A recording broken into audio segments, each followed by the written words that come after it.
Privatni sektor u međuvremenu mora investirati i u digitalizaciju i digitalnu transformaciju, ne samo zato što živimo u tehnološkom dobu, nego prije svega zato što su oni nužni za smanjenje troškova i održavanje konkurentnosti, što pak vodi do poboljšanja učinkovitosti i veće spremnosti za digitalno doba.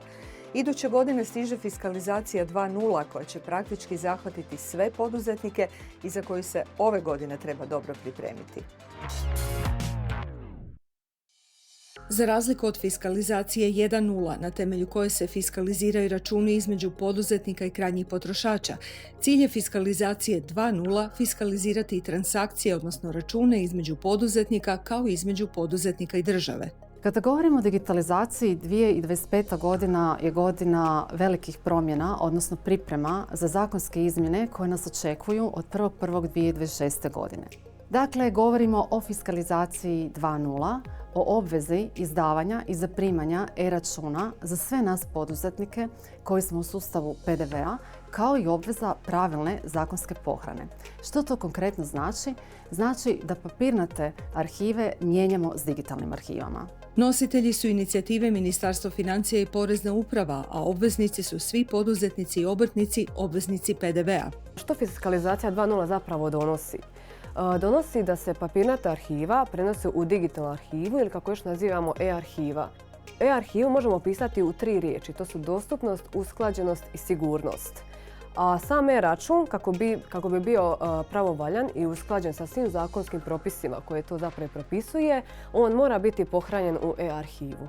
Osim e-računa, naravno da u svakodnevnom poslovanju tvrtke koristimo i drugu neku poslovnu dokumentaciju, kao što su poslovni dokumenti, odluke, pravilnici, računovodstveni dokumenti, marketinški dokumenti, a u novije vrijeme imamo i ove dokumente koji su povezane sa EU projektima.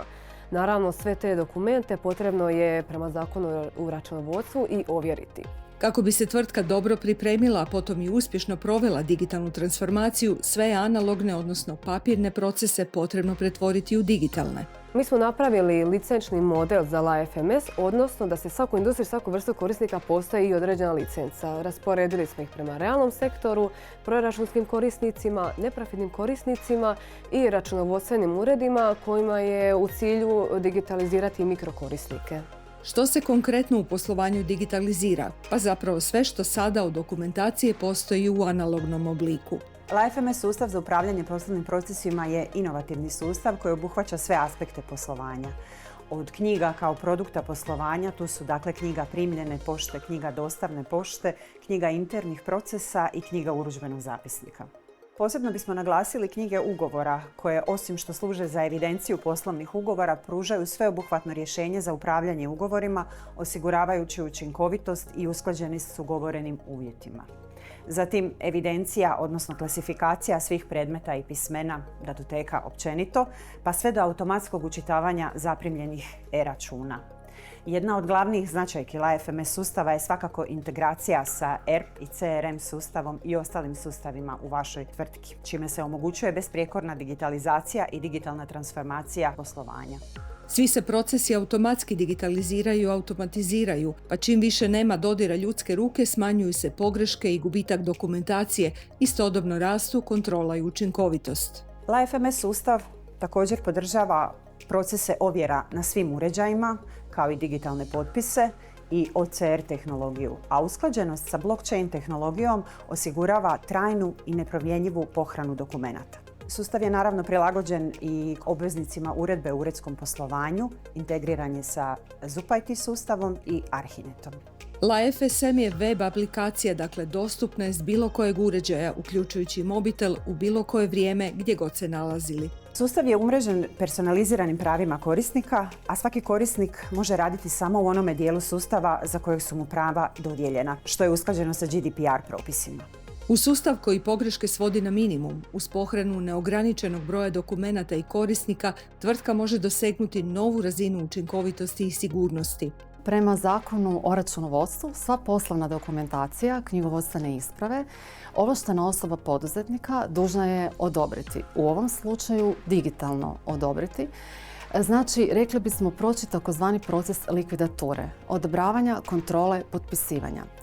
Naravno, da bi se to napravilo, potrebno je da taj proces isto tako bude digitaliziran putem digitalnih potpisa.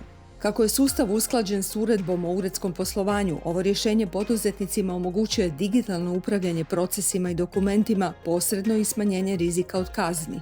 Bitno je znati da uvođenjem, implementacijom našeg document management sustava LifeMS vrlo jednostavno možemo izračunati povrat investicije u digitalizaciju, digitalnu transformaciju vaše tvrtke.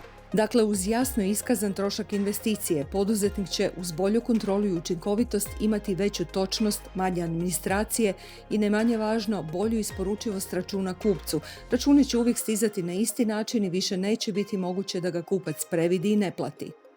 No, koliko se god čini da je početak iduće godine daleko, kampanjski pristup digitalizaciji može poništiti neke od njenih prednosti, stoga se za digitalnu transformaciju pripremite na vrijeme.